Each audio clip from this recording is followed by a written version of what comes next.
অসম প্ৰদেশ কংগ্ৰেছ কমিটিৰ সভাপতিৰূপে গৌৰৱ গগৈৰ নাম ঘোষণা হোৱাৰ পিছতে আজি সন্ধিয়া গুৱাহাটীৰ মঠঘৰীয়াস্থিত নুনমাটি ব্লক কংগ্ৰেছৰ কাৰ্যালয়ত দেখা যায় আবতৰীয়া দেৱালী।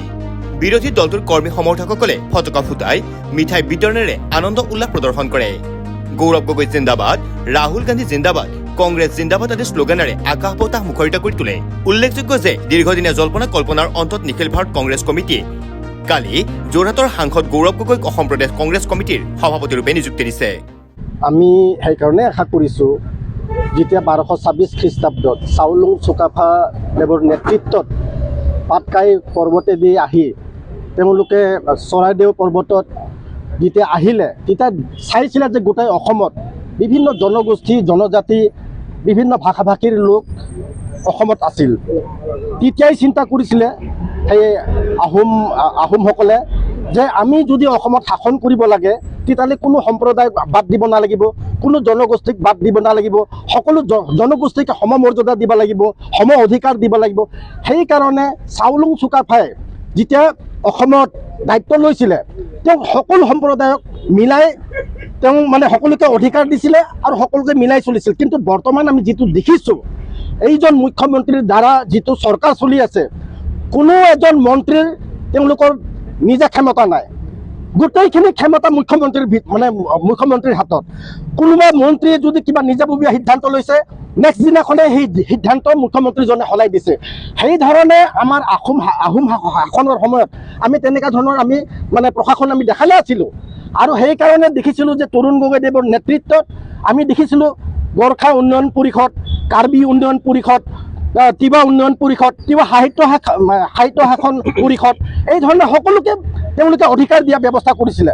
তেওঁলোকে জানিছিলে যে এই জনগোষ্ঠীসমূহক বাদ দি এই চৰকাৰ চলাব নোৱাৰে। আজি দেখিছোঁ যে কোনো এটা ধৰক সম্প্ৰদায়ক তেওঁলোকে অধিকাৰ দিয়া নাই। আজি কাৰ্বিসকলৰ ভিতৰত এজন মন্ত্ৰী নাই, আজি তিৱাসকলৰ ভিতৰত এজন মন্ত্ৰী নাই। এই ধৰণে তেখেতসকলে আজি গোৰ্খা সম্প্ৰদায়ৰ এজন মন্ত্ৰী নাই। তেনেকৈ দেশখন চলাব পাৰে নেকি? তেনেকৈ দেশ শাসন কৰিব পাৰে নেকি? সেইকাৰণে দেশৰ ৰাইজে আজি সলনি বিচাৰিছে, পৰিৱৰ্তন বিচাৰিছে যে আহোমৰ ফালৰ পৰা এজন যদি সুদক্ষ নেতা যদি ওলাই আহে সেই আশা কৰি আছিলে।